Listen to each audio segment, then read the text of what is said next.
고난주간 첫째 날 월요일 아침입니다. 이 아침 간절한 마음으로 하나님 앞에 나아가겠습니다. 기도합니다.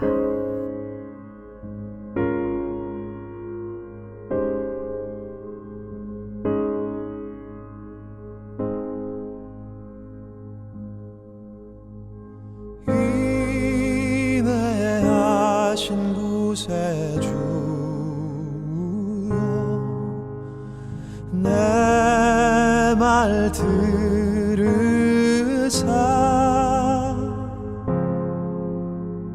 죄인 오라 하실 때에 날 부르소서.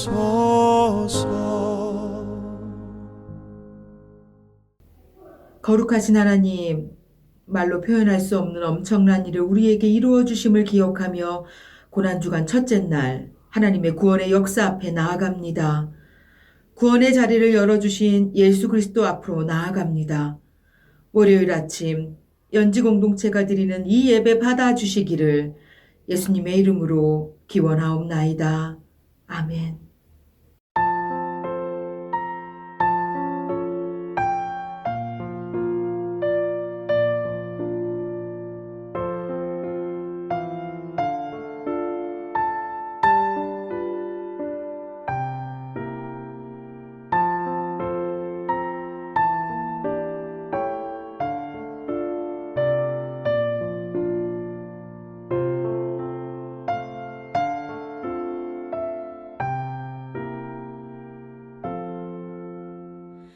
예수 나를 위하여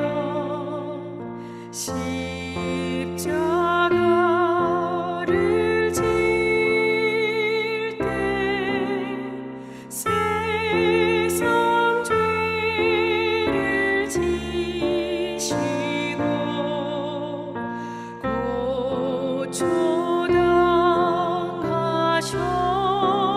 고초당하셨네.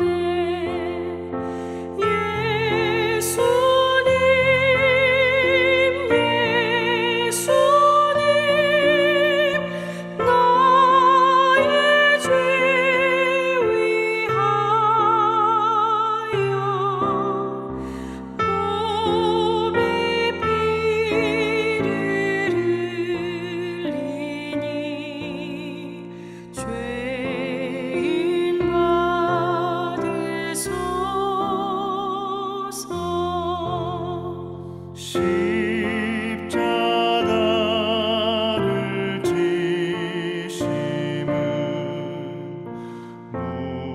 무슨 죄가 있나 저무지한 사람들 메시아 죽였네.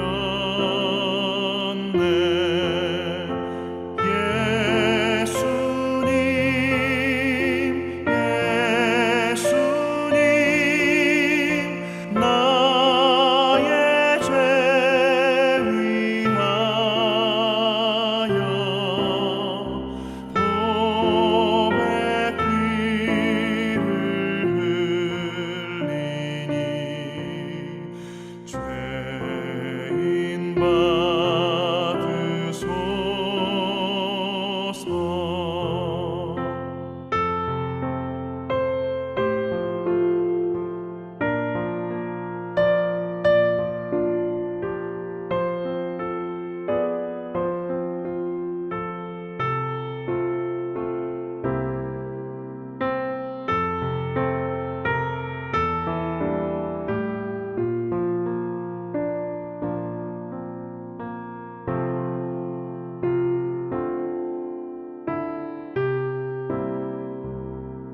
고난주간 첫째 날 월요일 우리에게 주신 하나님의 말씀은 빌립보서 2장 5절부터 8절입니다.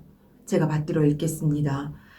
너희 안에 이 마음을 품으라. 곧 그리스도 예수의 마음이니 그는 근본 하나님의 본체시나 하나님과 동등됨을 취할 것으로 여기지 아니하시고 오히려 자기를 비워 종의 형체를 가지사 사람들과 같이 되셨고 사람의 모양으로 나타나사 자기를 낮추시고 죽기까지 복종하셨으니 곧 십자가에 죽으심이라. 아멘. 이번 우리의 고난주간에 다시 길 위에서 이 시리즈는 이어집니다.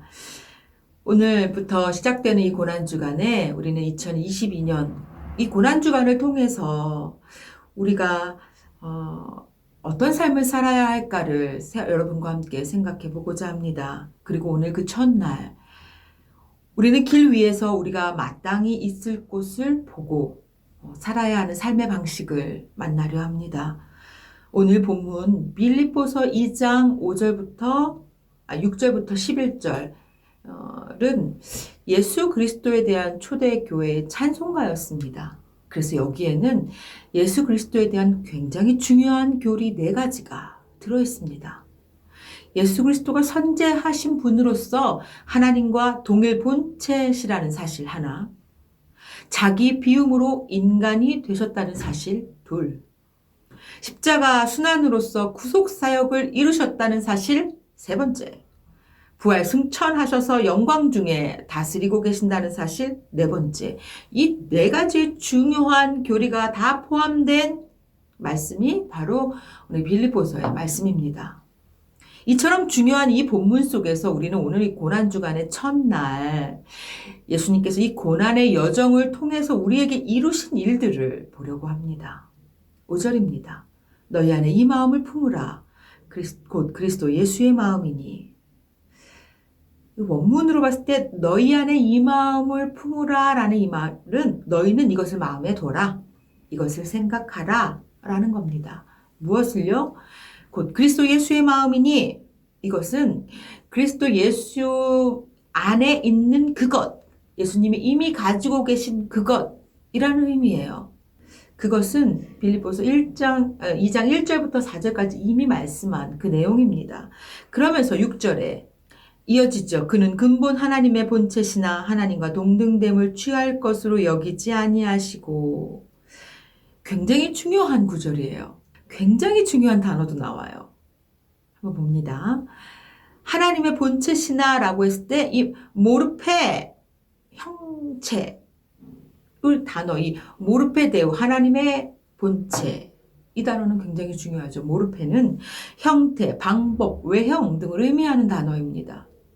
이건 외적인 존재 방식만을 말하는 것이 아니라 어떤 물체가 본질이나 특성까지 외적인 특성, 내적인 형태까지 모두 다를 말하는 게 바로 이 모르페예요. 그러니까 이 모르페 데우는 하나님과 이 모든 것이 같다라는 뜻이에요. 그는 예수님은 하나님과 외적으로 내적으로 모두 다 같은 그 하나님의 본체시다.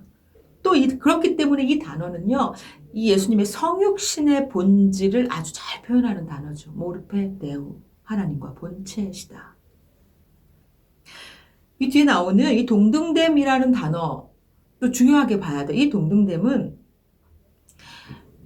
하나님과 모든 것이 다 동일하신데 이 동등됨은 존재 방법이나 양식의 동등함을 말합니다. 하나님의 본체로서 동등하신 예수님께서 그 존재하는 양식이나 존재하는 이 방법까지 하나님과 동등하게 계실 수 있었는데 그것을 취하지 않으셨다는 거예요. 그래서 이 취할 것으로라는 이 단어는 붙잡다, 고집하다라는 뜻으로 내가 마땅히 누리고 있는 것을 그것을 그냥 가지고 있는다는 의미예요. 그러니까 예수님이 본체로서 동등함을 가지고 계시고 존재하는 방법이나 양식까지도 하나님과 동등하실 수 있는데 그것을 붙잡지 않으셨다는 뜻이에요. 네, 그렇게 하지 않으셨다는 뜻이에요. 이 말은 예수님이 어쩔 수 없이 무력해서 그 존재하는 방식에서 내려오셨다는 뜻이 아니라 그 힘을 발휘할 권세가 있음에도 불구하고 본인이 그렇게 하셨다라는 자발적인 의사로 결정되었다는 것을 알려주는 단어이죠.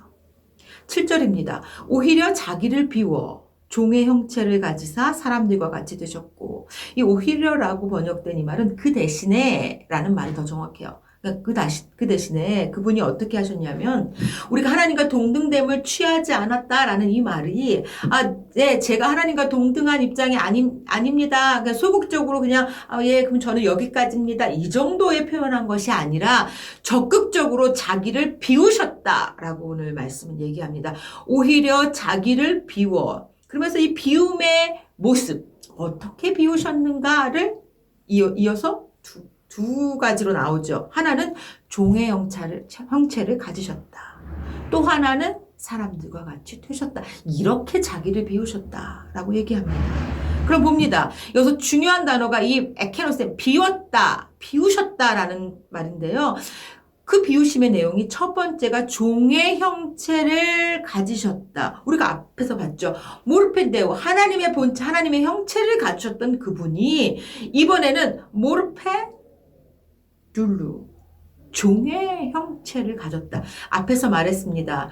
이 형체라고 표현하고 있는 이 모르펜이 내적인 본질, 외적인 본질까지 모두 다 똑같다 그랬죠. 그렇다면 종의 형체라는 말은 종으로서 외적으로, 내적으로 똑같은 모습을 취했다라는 것이, 그것을 의미하는 겁니다.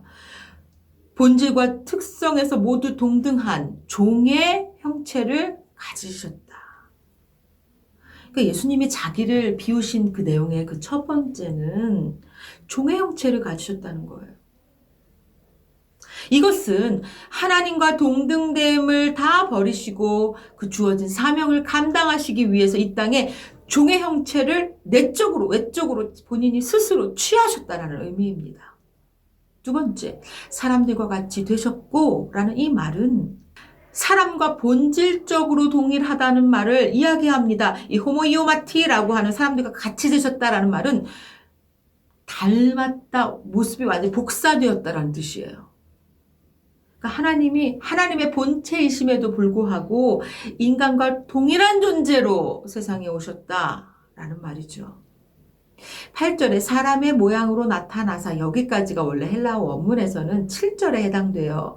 사람의 모양으로 나타나사, 그러니까 사람과 같이 되셨는데 사람의 모양으로 나타나셨어요. 이 모양을 해당하는 스케마티는요, 딱 봤을 때 그냥 사람의 모습이다. 누가 봐도 예수님을 그냥 딱 봤을 때 사람이네? 라고 알 수 있는 그 모양을 의미하는 단어입니다. 그러니 예수님께서 자기를 비우신 모습은 종의 형체를 취하시고 사람과 같이 되셔서 사람의 모습을 모양 그대로, 사람의 본질적인 모든 것을 그대로 갖춘 그 모습으로 오신 것, 이것이 예수님의 자기를 완전히 비우신 그 모습, 그 내용이라는 겁니다. 이 8절이 이어집니다. 자기를 낮추시고 죽기까지 복종하셨으니 곧 십자가에 죽으심이라. 우리 한글 성경으로 이렇게 읽으면 마치 동사가 죽으심이라 처럼, 이게 본동사처럼 느껴지죠. 그런데 여기서 중요한 동사는요, 낮추시고예요. 낮추셨다. 이 낮추시다라는 이 말에 제기대명사가 붙어서요, 그가 스스로 낮게 하셨다 라고 보면 됩니다. 그러니까 그가 그 자신을 스스로 낮게 하셨다라는 말은 자발적으로 자기를 낮추셨다라는 의미죠. 근데 그 자발적으로 낮추셔서 그가 한 일, 그렇게까지 낮아지셔서 어디까지 낮아지셨는가? 그것이 죽기까지 복종하셨으니 곧 십자가에 죽으심이라, 이렇게 되어 있습니다. 예수님이 자기를 낮추신 것은 아주 끝까지의 순종이었고, 그 순종은 죽음에 이르는 데까지였고, 그 죽음의 모습이 십자가의 죽음이었습니다.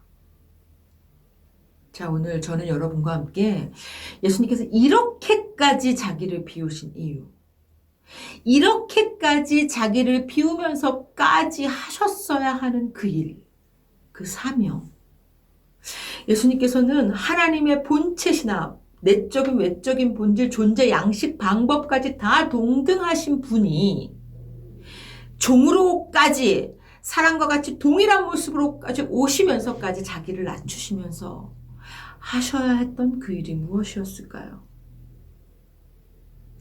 우리 죄를 담당하기 위해서였습니다. 그것이 하나님의 뜻을 실현하는 것이었고요. 세상을 섬기는 방법이었습니다. 자기 목숨을 대속물로 내어 놓으시 그것을 위해 이렇게까지 하신 거였고, 그것으로 말미암아 우리의 구원이 이루어졌으며, 바로 이 고난주간이 존재하는 이유가 바로 여기죠. 우리는 오늘 이 고난주간이 왜 존재하는가, 내가 왜 이 고난주간을 기억해야 하는가라는 그 근원적인 이유를 발견하게 됩니다. 예수님께서 자기를 이렇게 낮추셔서 우리를 위해 하신 그 일이 바로 우리 구원을 위한 일이었죠.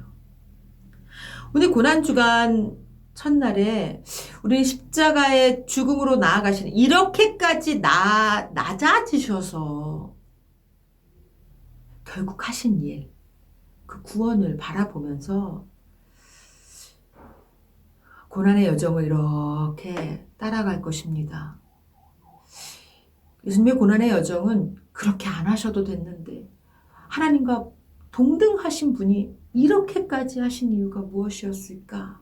이것을 우리가 생각하게 만듭니다. 하나님의 본체시나 동등됨을 취하지 아니시고 종의 형체를 갖고 사람들과 같이 되셔서 이렇게 낮아지셔서 비우셔서 죽기까지 순종하면서 걸어가신 길이 바로 우리가 일주일 동안 바라보게 되는 고난의 길, 고난의 여정입니다. 이것들을 생각할 때 이 월요일 아침에 이 고난의 여정의 첫날 우리가 그렇게까지 걸어가신 그 길을 보면서 이제 우리가 그럼 우리는 마땅히 어디에 있어야 하는가, 이것을 생각하지 않을 수 없습니다. 예수님께서 그렇게까지 하시면서 열어주신 그 길을 경험한 우리가, 그 구원을 경험한 우리는 그럼 우리는 어디에 서서 무엇을 봐야 합니까? 예수님께서 우리를 섬기신 방법은 자기를 비우심이었습니다. 즉, 업적을 쌓으셔서 우리를 구원하신 게 아니라 자기를 비우심으로 통해였습니다. 무력함 가운데 내어주는 비우심이 아니라 발휘할 권세가 있음에도 불구하고 내어주신 비우심이었습니다. 이것이 세상을 섬기는 방법이셨고 우리를 섬겨주신 방법이었습니다. 이 고난주간 첫째 날 길 위에서 예수님을 만납니다. 비움으로 걸어내신 그 순종의 길을 바라보면서 우리는 우리가 마땅히 어떠한 모습으로 있어야 하는지를 다시 생각해야 합니다. 우리에게 있어서 이 길은 어떤 의미로 다가오십니까? 여러분들에게 있어서 비움은 어떤 모습이십니까? 주님의 길을 따라가는 그리스도인인 나는 이제 어떤 모습으로 어느 자리에서 계실 겁니까? 오늘 이 말씀을 기억하면서 함께 기도하겠습니다. 어떤 모습으로 살아가겠습니까? 기도합니다.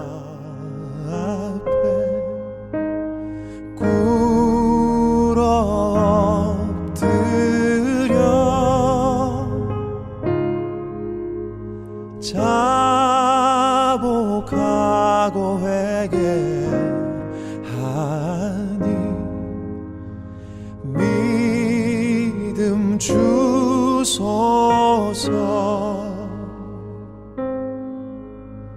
주여 주여 내 말 들으사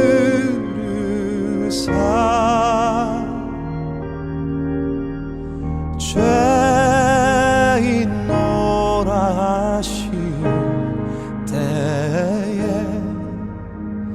날 부르소서.